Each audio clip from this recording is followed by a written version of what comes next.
introduce our speaker. Dr. Krishna Bista is assistant professor and endowed professor in the Department of Chase Endowed Professor, in the Department of Education at University of Louisiana Monroe. He is the editor of the Journal of International Students, which is now in its seventh or eighth years. Dr. Bista single-handedly established that journal, and he has not only helped to publish on issues of international students from within the United States, but from probably 25 different countries in the last 20 issues over the last 6 or 7 or 8 years, maybe 7, by more than 100 authors, and this has become a platform that fills a gap and goes beyond. Some time ago, he invited me to be on the editorial board, and I've tried to provide my support, and that's how we got to work together and got to know each other even better. His recent publications include a 3-volume, actually I have it here.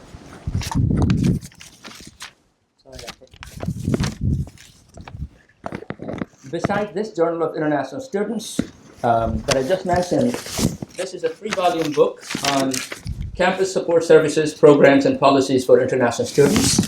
Scholars interested should look him up and look up the book.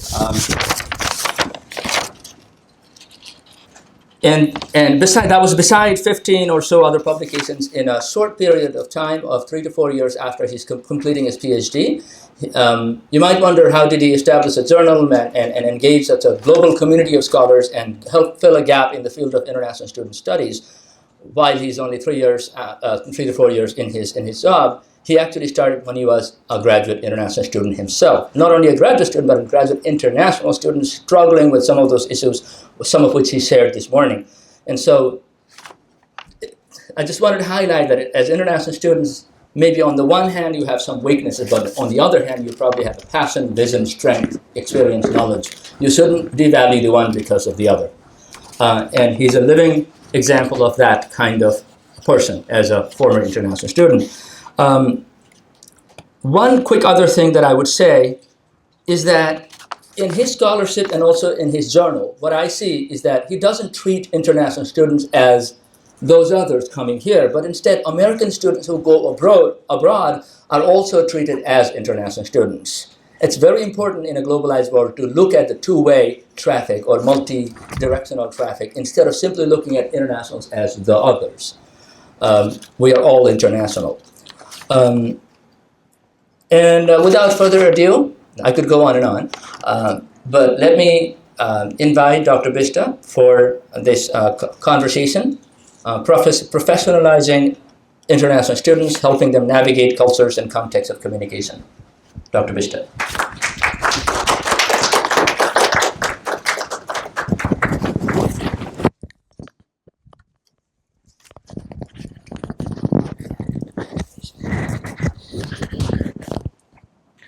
Thank you very much for the kind introduction. I'm a little nervous as well as very, very excited to be in front of a gathering with the students, faculty, and administrators from senior level, including provost. As Dr. Sarma mentioned, today's presentation, I am focusing on the graduate students' professional skills, higher level of thinkings, and how you can be a professional once you graduate from the program. I believe many of you are here graduate student. How many of you graduate student here? Could you raise your hand? Great, thank you. Appreciated that. So when we talk the professionalizing international students, that means what are the skills do I really need? What sort of skills are the essential in our job market, in the 21st century skills, we call them? Is it in terms of the technology, in terms of the course content, or more about the interaction, involvement outside the community beyond your academic work? So that's my purpose of the presentation, is more gearing towards graduate students Although undergraduate students also have the similar circumstances, similar challenges, need, and issues. So let's take a look in the newspaper, what's going on in terms of international students. Many of us read the newspaper articles. So if you look at these things, international students are constantly in the newspaper. Newspaper, they are, because international students are the source of income. That's the big talent pool, and we have more, they represent more systematic cultural capital, more diversity in the nation of immigrants. So if you look these some of the headlines from major newspaper outlets, we think that it looks like the focus is on a lots of subject, just like in academia, just like in our academic discourse, the way we talk in the classroom, that looks like we have the similar issues there in terms of how students come in the country, how they engage in the academic coursework, or in terms of the jobs, in terms of going out once they graduate. So where are we? Do we have enough representation? Do we have the same issues and challenges going on even in newspaper? So this indicates, looks like a lot going on. So these problems are very much focused on the research, like in the research. So what we look behind the newspapers, if we go one step further, that's the big market, the big revenue we receive from international student population.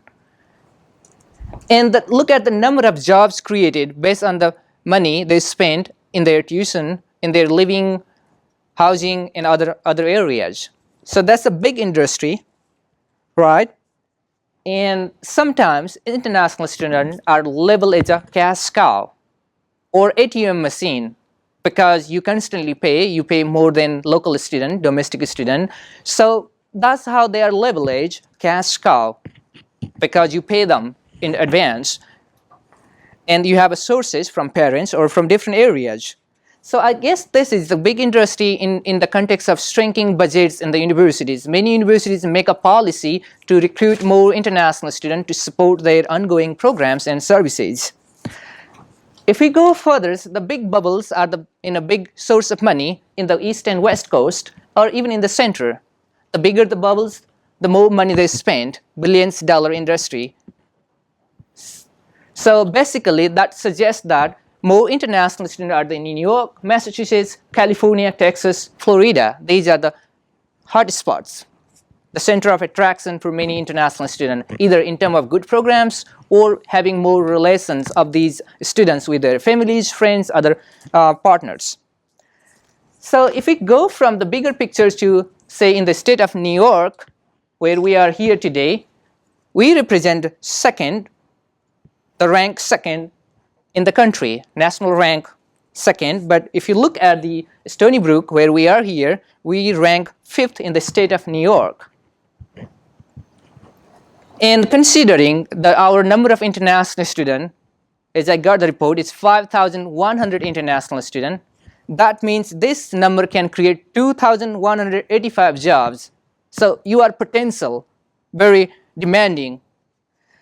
And the number like 5,100, that's like a size of a university, say University of West Alabama. It has just 5,000 students. And imagine how many faculty are there to teach 5,100 students. What are the services? Do we have the same equal number of services, resources to support 5,100 students? If we go further than that, we want to see the global universities with the most, countries with the most or highest number of universities. Look at the countries there in the rank. India with the largest number of universities. If India has that many universities there, why are they coming to US? If that's the case with Argentina, Spain, and other countries, why there is the highest number of mobility, and why United States is the #1 destination among other countries? So this tells us the ranking. Students are not going for the university. They want to go the best of the best university to master the skills, to professionalize their goals, and be the better person to meet the demand of 21st century. And that's why you are here today. And many of us, that's how we became professors, the staff or the administrators.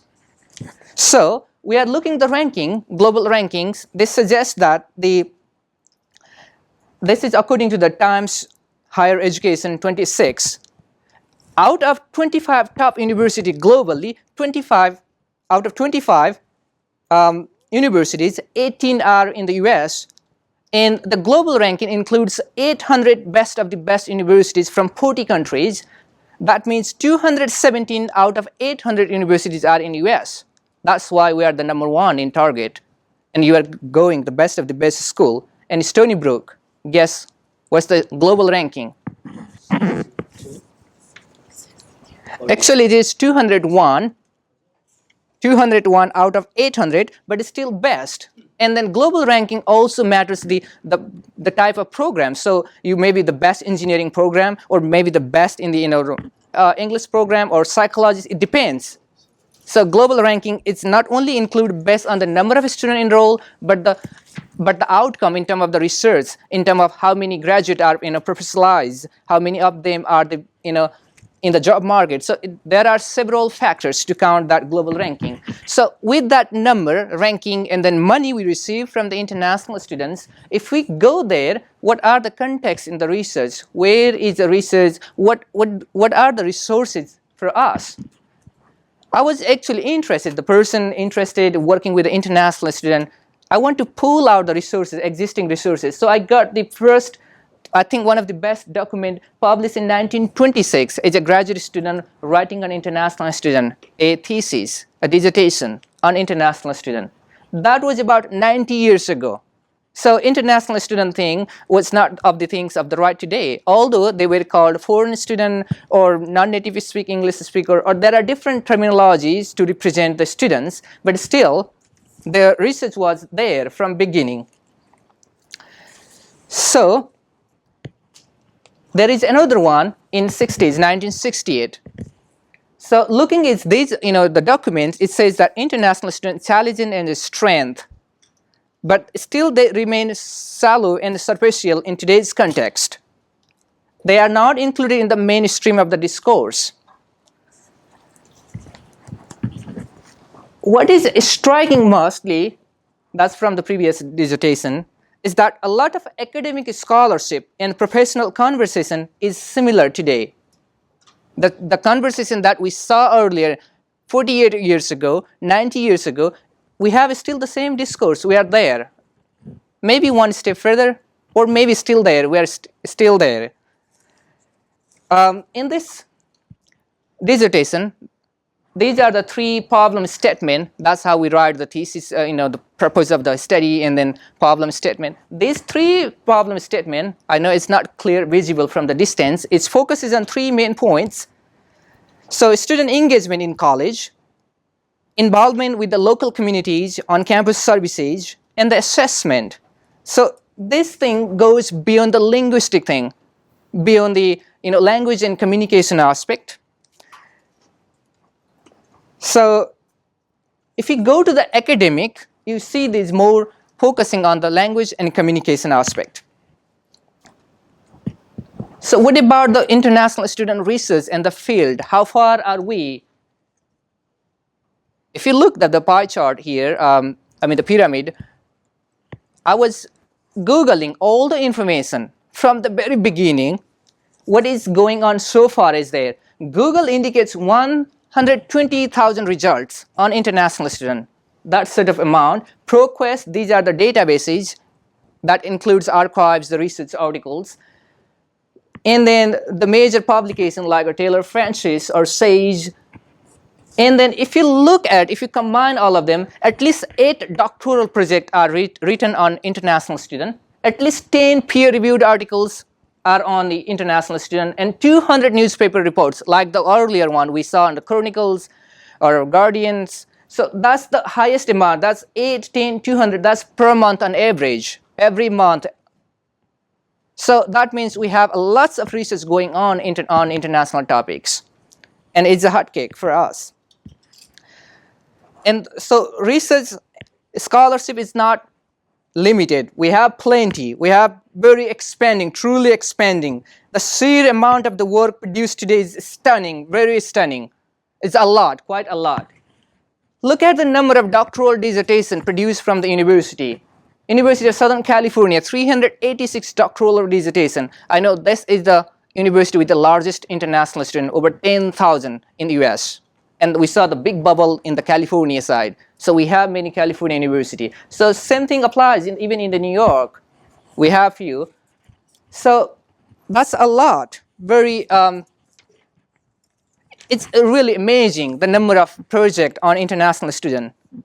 And even there are some of the university programs, they are offering courses on international education. If you are a student in student affairs PhD program, there are the courses on international student. For example, if you look at the website of Kent State University in their PhD program, you are required to take one class. Or if you are in a student affairs, there are the courses that includes American classroom, as well as international context. Or same thing applies, international education program or educational leadership. Some of these courses that are there, that's the part of academic conversation.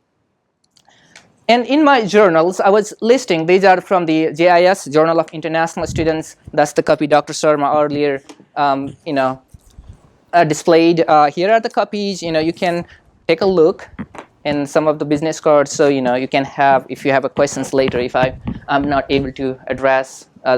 So there are other journals besides the one I established about 7-8 years ago. They publish at least 2-3 articles every year on international student affairs, on the topic, on the issues, challenges that we are going through today.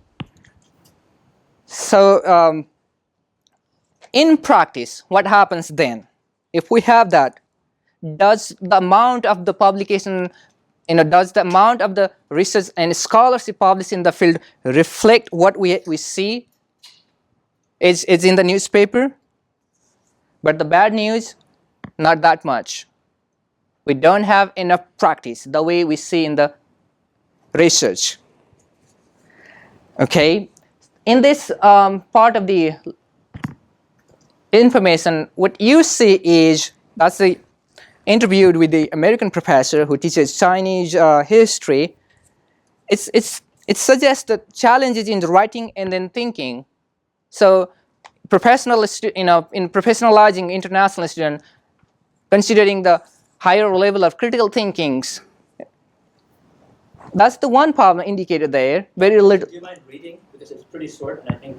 Okay, and NYU professor of Chinese history says, many Chinese students are awfully unprepared. They have very little idea what it means to be analytical about a text. They find it very difficult to fulfill basic requirement of analytical thinking or writing. 2016. All of the resources I listed here from 2016. I don't need to go any other previous years to find. There are plenty every year. 100 doctoral dissertations were written in 2015. From international students, very, very specific topics. So the next quotation, that's from the Korean professor who teaches in another US university. He has the same problem with the language. He says, 2 things are suffocating me. One thing is that I cannot fully deliver my lecture. The other thing is that I cannot fully understand what students say. That almost define me. I have articles in top journals. It doesn't matter to my student because they don't know my publication. To them, I'm just a stranger professor who stammers in English. So it gives the side of the both world, either American professor or the international professors. The challenges in the communication or interactions, no matter great amount of research are there in the field. We had a similar conversation earlier this afternoon about the postdoctoral students, why they are and what kind of resources we need to improve and focus on that. So if we move on further, the perspective of the faculty, what are the teachers in the classroom are telling us about international students? Again, we are focusing on the language skills. Many faculty complain that international students do not have enough or sufficient English language skills. They are not good, not enough. They say that students do not participate in their classroom or in groups or outside. But in the meantime, they also notice the differences. Professors acknowledge that they come from different countries. They may have a different linguistic, socio-economic background. And the more complaint is on the challenge is more defined in a communication styles and the customs, either in terms of classroom or going to get the information from different resources on campus, including career center or office of international programs or counseling, writing centers, ESL programs. These are the debates going on.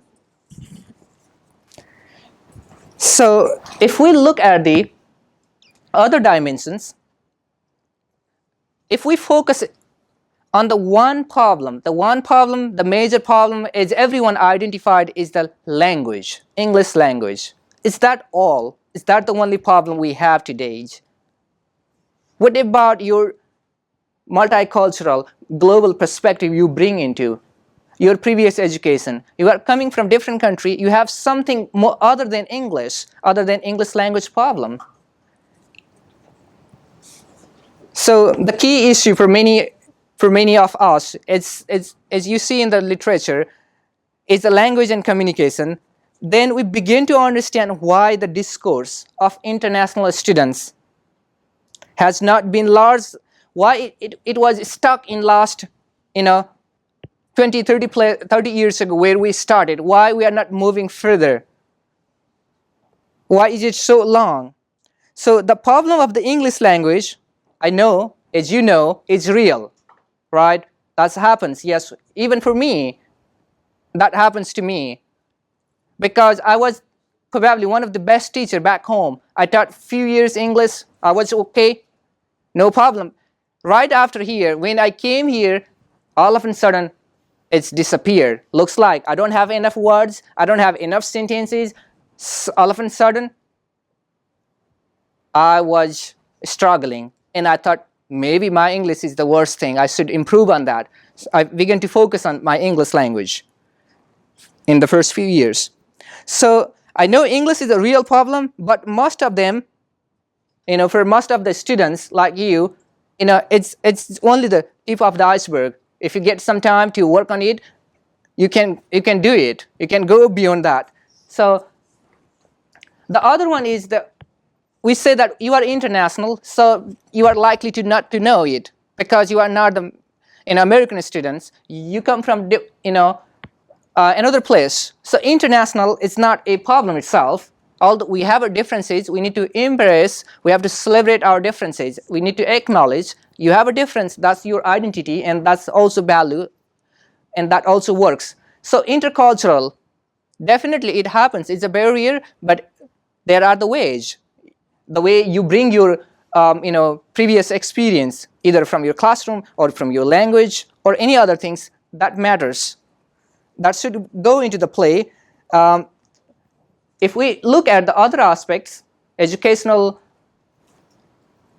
many of us get the words like you are not doing enough in your academic, you are struggling, but you are learning, you are enjoying, you are doing your homework, you are submitting, and you are getting a good GPA. No matter your English is what, but you are the one eventually getting 3 or above, right? 3 GPA or with the 4 GPA. So also they talk about the language differences, the accent, because you come from one part of the country, say, oh, you are China, so you have an Indian accent, sorry, Chinese accent. Maybe India or Pakistani or Bangladeshi, you have an Asian accent. So is that a problem? Maybe we have a different accent because we come from different region, different part of the globe. Linguistic, the same thing there.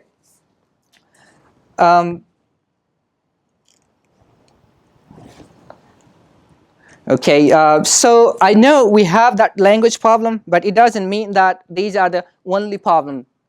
So it looks like most of the research focus in the past are more on the English language, more communications, not looking into the bigger picture of the student, how he or she comes into the country, into the classroom, and what are the contribution you do in your field as you grow in the program.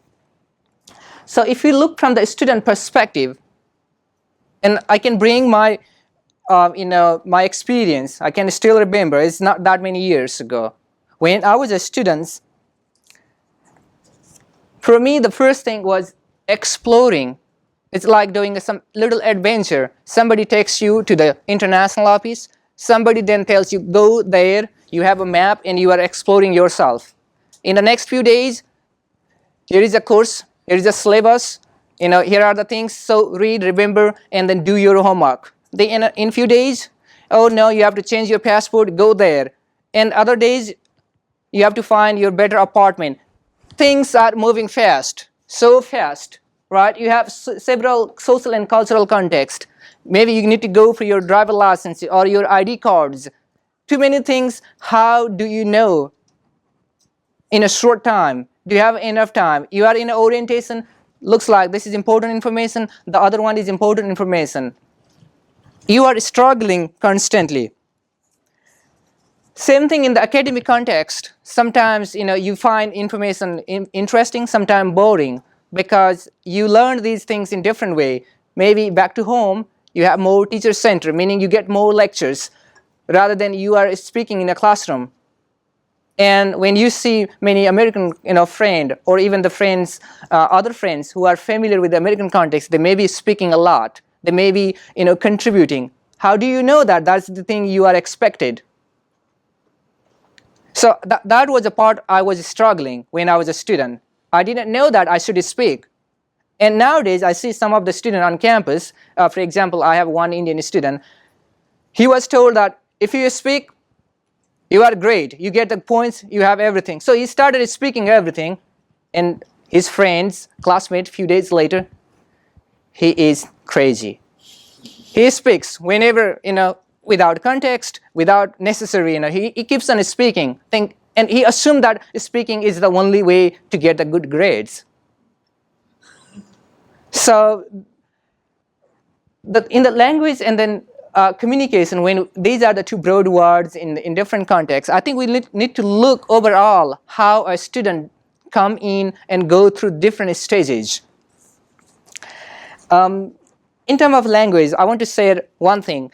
I asked my student worker, and I was interested to look at the message from the university president. How many university presidents focus on the word international student in their message? And I found very few. And in one of the conversations with the president, he said, I asked a new student from India, he said, I asked him, what's up? And the student looked around, and then says, oh, cloud. Cloud. Student is not wrong. Actually, he said, what's up? So the cloud. Another context was there, how is it going? Everyone asks. So student did not know how is what going. So I know these are typical colloquial or our practical things. So these are the things maybe our international student, it's a graduate student or undergraduate, these are the things maybe missing, but it doesn't mean that you don't have enough skill. You have, but you may not be familiar in American academic context. So as a graduate students, definitely there are some ways to work, but it doesn't mean that problem is only English language. So let's take a look what students say. In this example, this is more focused on connecting dots, connecting our experience. If I'm a student from, I know many of you cannot read, and if I start reading all of them, maybe it takes more time. I have a few more. I have 15. Yeah, 15 minutes. So here, this one, the example suggests that if you have a similar interest, this example says that the student is from the Catholic background, from the religion. If you have a similar religion, maybe that's the topic, common topic, and you start engaging. If your project is similar to mine, probably I will approach to you. So this suggests what are our connecting points? How are we connected to each other? I may not automatically go and talk to you. That's why there is less engagement, because students are not connected to each other. Last year, there was one article from one of the New York University, and it was viral because that article says that international students did not have even a single American classmate or friends. did not have enough friends. Maybe one, even many of them did not have any in that national study. So that tells us that engagement, we need a connecting, connection.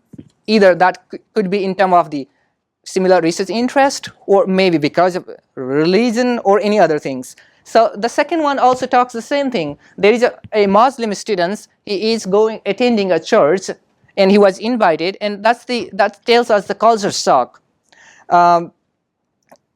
or the engagement. So the student is still exploring differences despite of his different religion there. He was Muslim and he went to local church to understand some of the thing. So I know that we have a similar interest or different interest, but still we need how we are connected to each other. The last one, I think this is interesting because this one, let me read it. A student, 22 years old, walked to an engineering class at the University of Illinois, Urbana-Champaign, where he sat with a Chinese student. Then he hit the gym with a Chinese pal before studying in the library until late into the midnight. He recalls uttering 2 fragments in English all day. The longest was the Chick-fil-A, where he ordered a burrito, double chicken, black beans, lettuce, and hot sauce. That's the only English he can recall all day. Meaning, we have resources on campus, probably they do not know, or there are not enough occasions, opportunities for them to participate with other friends. Maybe he could go with another local friend, or he could ask his mentor. Sometime as a student, I used to go with my mentors. I used to ask them. It was okay. Then later they started inviting. Later they started paying my lunch. And whenever I started paying them or paying my lunch, they said, when you become a professor, you pay for your students. So I think there are ways to explore these things, to engage ourselves in different situation, occasions that you find across your journey of completing your degrees. So I have more here, more cases. I will skip some of them. The one we actually came this afternoon, early afternoon, was about the classroom participation. I think this is how traditionally, as a professor, we believe that more verbal participation, more oral participation of the students is the one of the strategies of receiving student engagement. You mean if you speak in the classroom, if you answer the questions, maybe you are active student. So defining who is active, who is passive learner in the classroom, I think the silence that matters, because many of us who grew up in a different cultural context, if you are from this East Asia, South Asia, you have more respect to the teacher, and then you are somehow you believe that to be silent, just to listen the teacher is a high respect, high and low respect. So as long as I think the best, what I think is, as a student, you need to come out of that comfort zone. If the culture expects you to participate, to engage, to share the more information, why don't you speak? It's no longer home. You are no longer back to that culture where you have to respect it. That's all. Maybe that's one of the ways to change ourselves, some of our habits.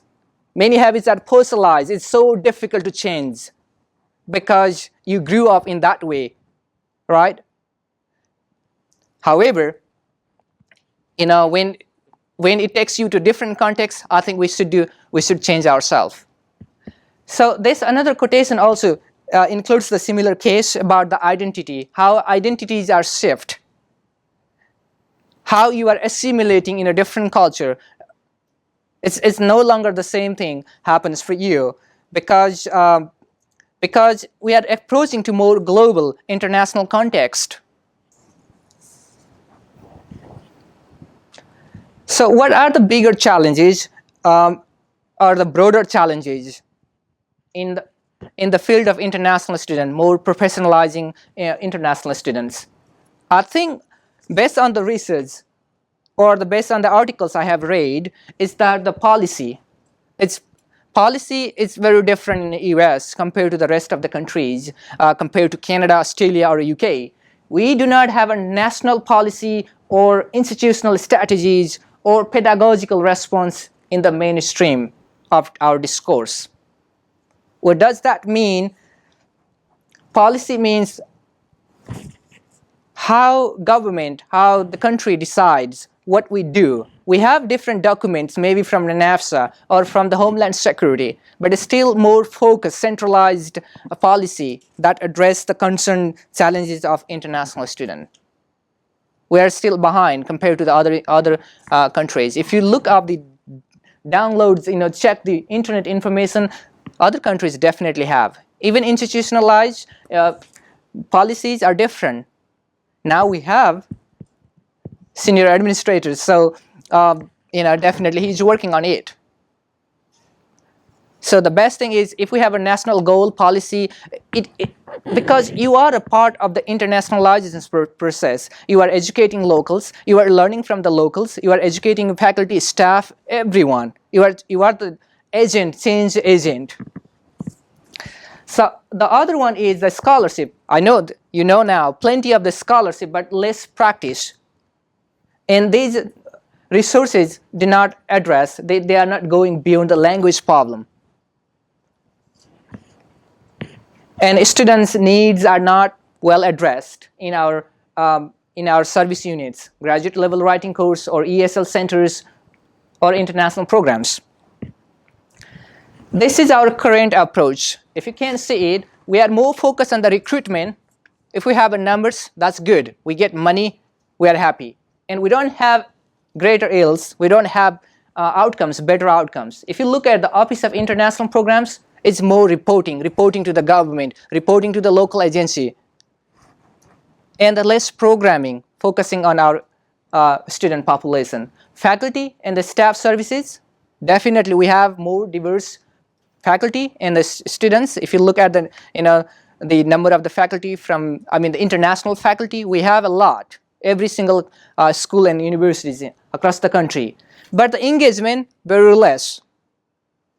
That's why the student could not speak more than 2 or 3 words all day. If there were many programs in place, probably a student definitely engaged. The other one, career services, yes. They are working on, they provide some services, but probably they still may not be able to address the needs, and still they have constraint, maybe not enough faculty, not enough staff to provide the services. For example, when I was a doctoral student, I wanted to have more professional help, and I went to Career Center, and then they said, where is your beta, where is your cover letter? So beta and the cover letter were not my problems. My problems, my need was, I need more than that. I need more practices, more maybe the job interview styles, or what is the market out there where I can go and enhance some of my skills. So after all, this speaks the leadership.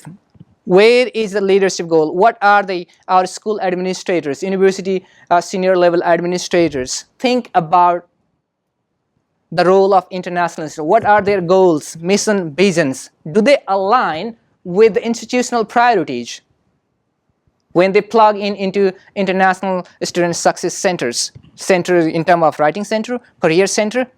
Are we aligned with them? Do we have goals? So the new approach, based on the research, that's what some of the colleagues, researchers also suggest. We need a dynamic model, very robust, that focus both transition and growth, overall aspect of the international student, from coming day first one to middle of the program to all the way end. That also suggests holistic approach, including institutional policy, framework, and programming, and then research to practice. That's the biggest one. Practice in classroom, curriculum, pedagogy, in all aspects.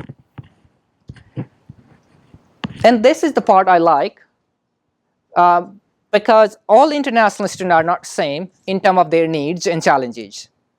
For example, 2 of our students may need some language programs, some of them more than that. Higher level graduate students in science, engineering, math, in other natural sciences field, they also have a difference. need compared to the students from education. So how we can combine university and then campus units and then community? Can we look all of them together when they are in a college? We focus on them in classroom as well as it's there. Okay, so if you are in a classroom, then what are the other ways that helps you to engage, to start the conversation with your domestic friends or maybe the friend from another country? And from the administrative levels, what are the policies, programs that align with the mission? And then what are the other things that you can do when you are home? I guess many of you did not receive any kind of information package, or some of you, maybe few via emails, maybe some of you from as a booklets. If we have a well structured or more information in terms of videos, or maybe more about the campus life, probably you would prepare better.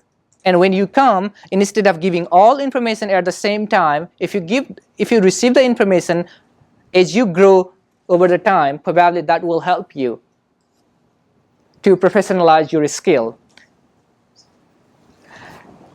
And within the campus units, that means the Career Services Office of International ESL programs, I think they also need to re-examine their existing services. If you have programs and then those staff members, if they re-examine what is working and what is not working. And also, and for that, I guess we also need the feedback from the students. Sometimes students may not know, but if you know, you should go and then you should request. Many times we don't know. Now, when I was a student, I used to go. Now as a faculty, I expect a student telling me. If you don't tell me, how do I know it? We complain a lot, I know. But if we share some of the information that we know, if you think that's also helpful to your friend, colleagues, we need to share. The other aspect I want to focus when we professionalize international students is the intensive, more training, job-embedded training, I guess, so that you get opportunity to enhance your skills. Some of the schools are doing that. Northwestern University started service learning. That's a part of your project, part of your schoolwork. If you are a business student, then before you finish the program, you go and work at least a semester outside with a company, local company, and you get some of the skills. Either the company needs in the computer area, or more conversation, more engaging, understanding the local culture or the work environment. If you are a student in a teacher education program, you need some kind of practical experience to go local school and teach there, so you know what is needed there before you graduate. And also partnership. I know universities are developing partners with other universities back home, or maybe the other part of the country, but do we receive enough? Do you receive enough the opportunity to go and engage and learn from there, other than your coursework? It's not all completing your assignment and earning a good GPA. There is more than that.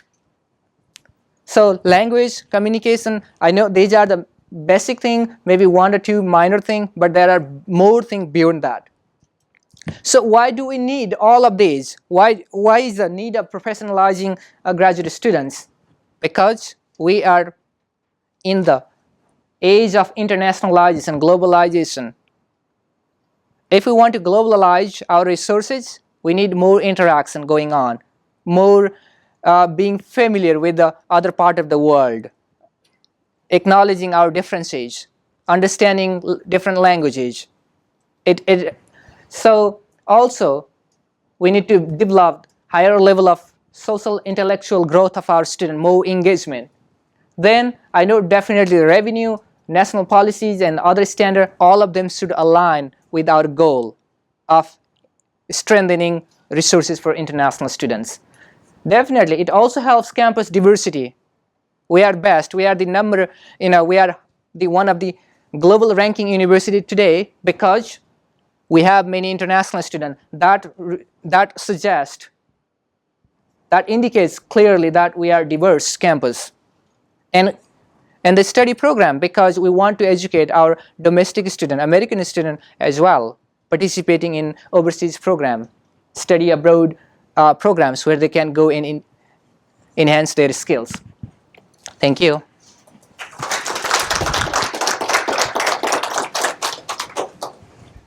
Thank you, Dr. Bista.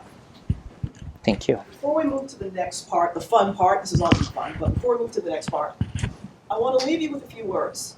Matching practice to the research that he referred to requires action on the part of faculty, staff, and students.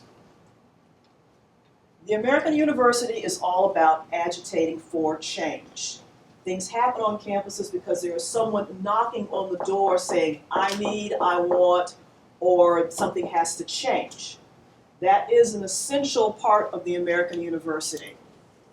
The Graduate Student Organization, the Graduate Career Association are two organizations that are dedicated to bringing professional development opportunities to you. But you have to participate and show up and agitate for change through the GSO, work through your faculty, and of course work through the Career Center. You know that you can practice your interview skills with me, correct? Mm-hmm. You know that we help you develop your pitch. You know that we will review your resume and your CV if necessary. And we will talk job search strategy. However, you have a role in this too. As an educated person in the 21st century, we are expecting big things from you. Now, the raffle. And by the way, Dr. Bista will be here to mingle with you. We want to do the raffle, unless you have a few words to say. No, I just want to say that job search is not something that happens at the end. Alfreda put together a workshop earlier this last semester or in the semester called "The Time for Job Search is Now," meaning those skills do not start the week before you go on the job market, right? Or the week before you Maybe you graduate. can pass this Those around. skills are a part of a continuous development of academic skills which overlap with job search and Maybe job with you professional guys. skills. And I like the way Dr. Bista presented professionalizing as the broader framework of graduate education instead of simply academic success. Yeah, that was what I wanted to add to your. Pass around. Really, This one also pass Yeah, that around was a fun back. my assistant And here. then when are we doing the discussion? Actually, okay, should we discuss or do the raffle? Let's do the raffle. Either way.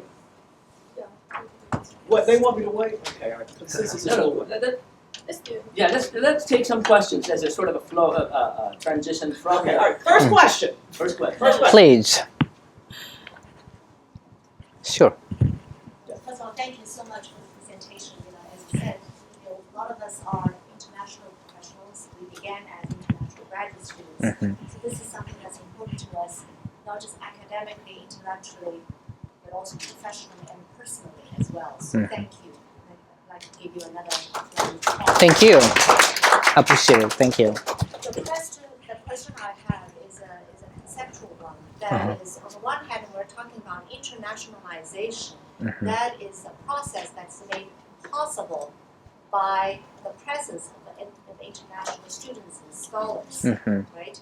Now, on the other hand, these students and scholars need to be socialized into American English language speaking norms and conventions. So these two processes, in fact, are theoretically at odds with one another. Right? They go into opposite directions. Correct. Now, how do we reconcile that? Very interesting question. When we talk about internationalization of higher education, we basically focus, that's some of the school strategies, that if you have a more number of international students, automatically you are a part of internationalization. But internationalization refers to the process how you have international element, more global strategies in your teaching curriculum, in your resources, in your course material, how far your students are exposed to internationally accepted or global 21st century skills. So if you are teaching a course, it doesn't include or it doesn't go beyond a local context. How do you say this is going beyond the or meeting the need of or the target for your globalization? So I guess the approach is nowadays the universities are taking that domestic student, hey, go there, we have many study abroad program and share your experience, tell us to other students. You need to learn, be familiar with with the things going outside the world. Faculty is the same thing. There are many partnership, collaboration, joint programs offered for the faculty. They also collaborate with another international faculty or maybe with another campus. And these kind of conversation, engagement in academia, highlights or leads to the more globalization, more that approach, that the way we are looking for. So it's a two-way communication, definitely.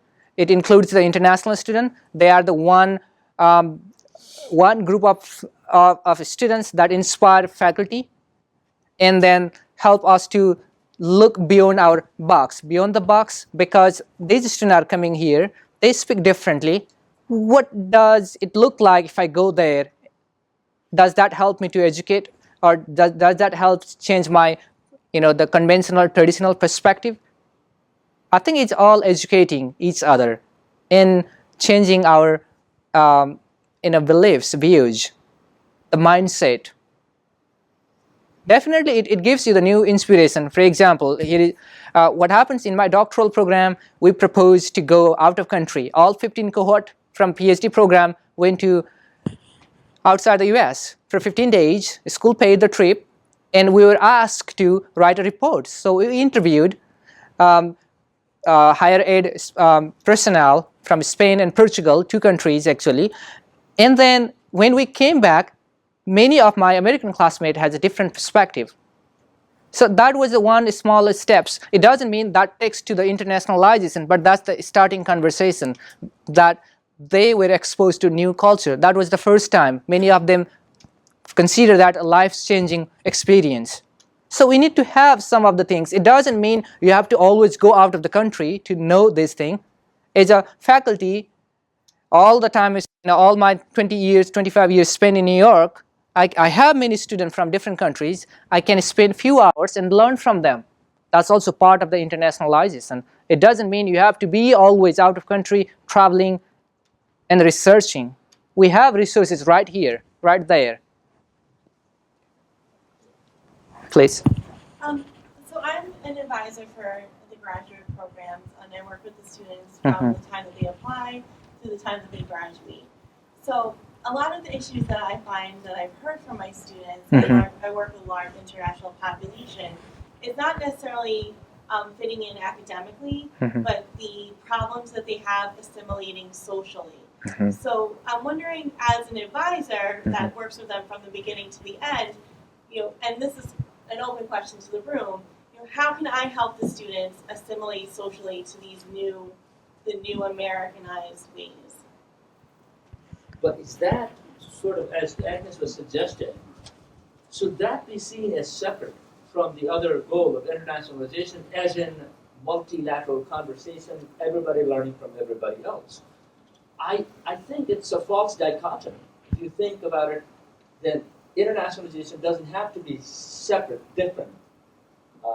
They go in a different direction than understanding American culture. So let's put it this way.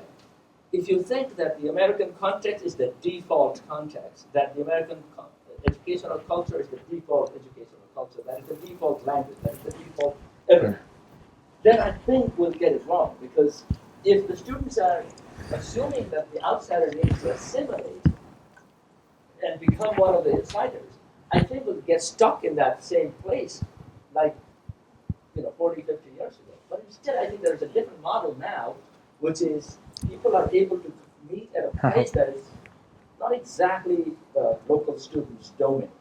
But So instead, let me restate. Okay. I 100% agree with you. But from the student's perspective, I think they feel they need to assimilate. So I guess, how do I help in that process? I guess that's kind of what I meant. Interesting. Have you tried to introduce some international student organization presentations or English program to them to actually help them really get used to the language like environment. I think it also depends on the level of engagement.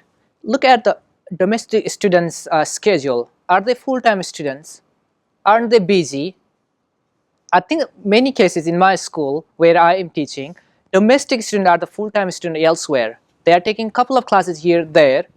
On the other hand, international students, the full-time students, so maybe their schedule is one of the barriers for them not able to participate.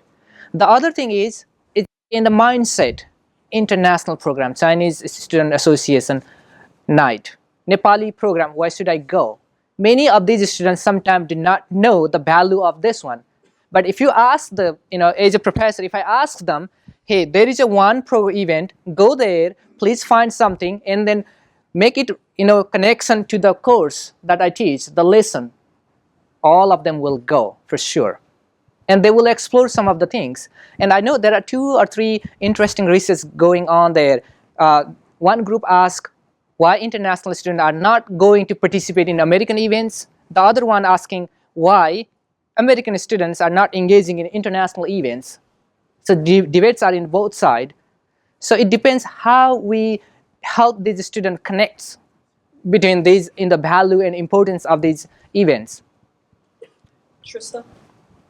So I have a question actually. Sure. But to kind of answer your questions, we had really depends on like if your students are graduate student or otherwise. Mm-hmm. As of now, that by the way, I work with student outreach and family programs, so I serve as their international student outreach coordinator as well as I work with students in terms of service and outreach in 2 years semester. Mm-hmm. So for undergrad students, that besides just like I mentioned about ISOs and English and outreach, actually we have seen graduate students being paired with our English housing programs as well.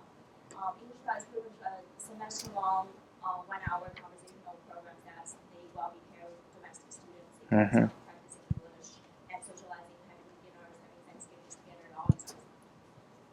My question actually is, as someone trying to put services together, and we have iCafe. Actually, tomorrow we have another iCafe session talk to international about their self-identities. What has changed after they becoming here? The struggle that I have at this moment is I do see like there are undergrad students who actually did attend iCafe, and also like we have services and we have resources, but students are not utilizing them as much as I wish they could. And also, since we just finished a selection process for a volunteer student international student leadership program, that students always email me when the application is finished, or like they're not following up as much as they're supposed to be doing. Like although I'm an international student myself, like I put myself out there and go out with services and all that, but I feel like in your past experience doing research, have you seen any best practices or any other ways that addressing how to engage students? I think there are some research definitely from the college student engagement, from the student affairs program, researchers, faculty writing on that area. Again, I believe it depends on the type of the program, how valuable it is. Many times students do not know. When I was a student, I did not know why these events are important for me. Am I going for the free food or am I going to listen to lecture? What is the goal?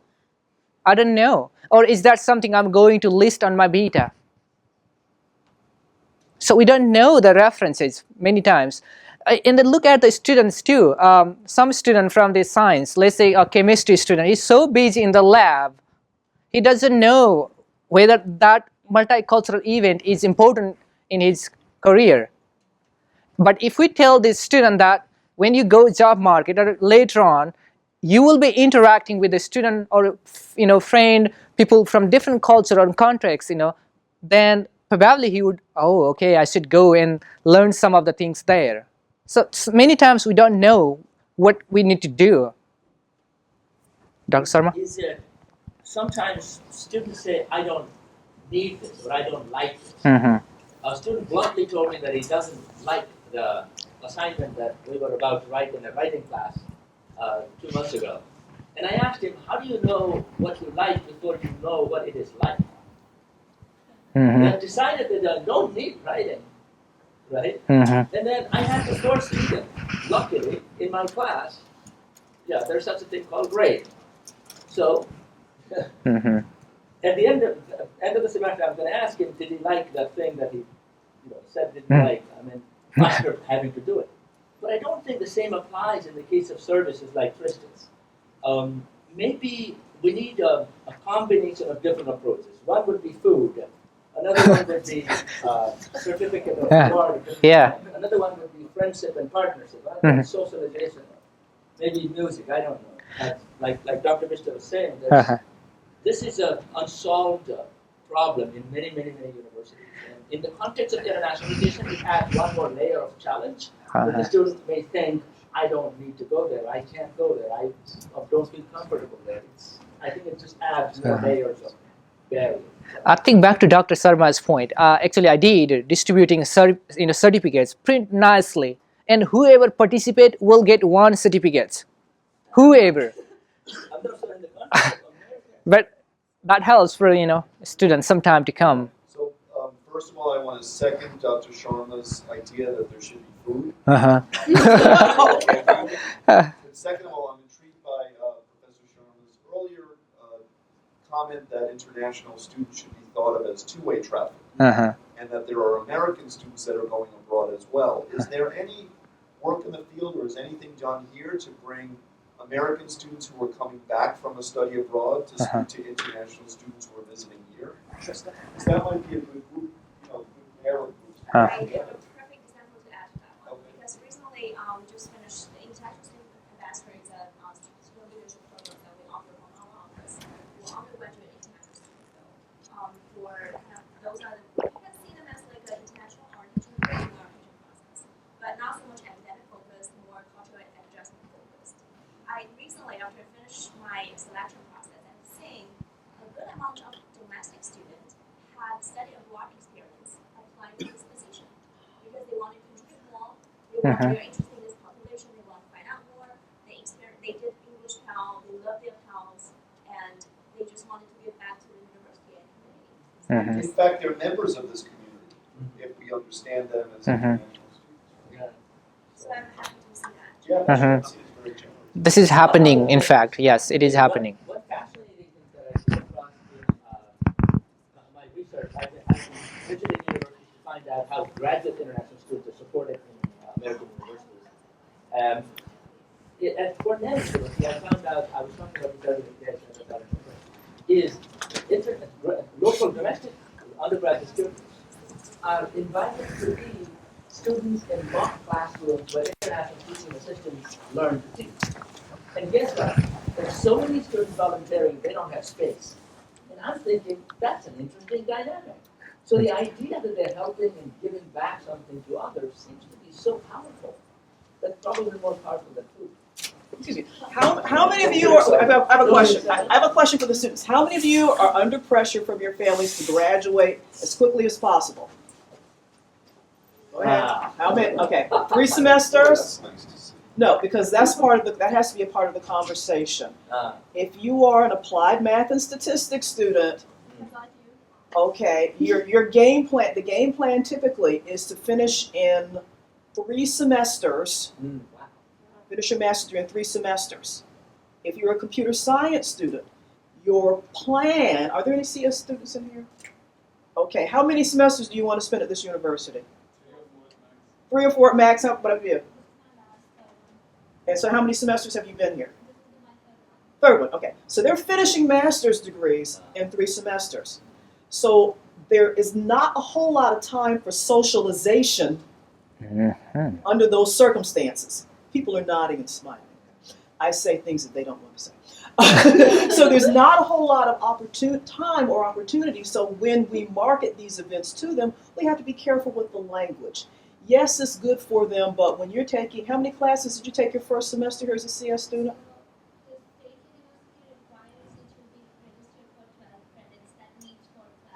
Okay, so that's 4 classes, sometimes 5, and sometimes people are not sleeping. So are we talking about offering something that students aren't interested in? They're interested, but there's just, in terms of, but there's not enough, sometimes it's a matter of timing. You get here in August, there's orientation for a week, you start your classes. It takes you about a month to stop translating in 2 languages. All right. And then my office starts having job fairs. And then they're looking for internships. And then people get spooked when they see the graduating seniors getting jobs that they too would like. So it's this really very tight cycle that other people, that the administrators are not always aware of. 3 semesters. And after that, the faculty may not even want the student to go do all of these things because they have other commitments to facilitate the student. Maybe, though, integrating some of these things into the curriculum might help a little bit. Okay, so the blue and then the woman in the We back. have 2 more questions, I think. Okay, so go. in the back. Yeah, I just want to highlight another group of students who will enjoy as much time as possible without graduating.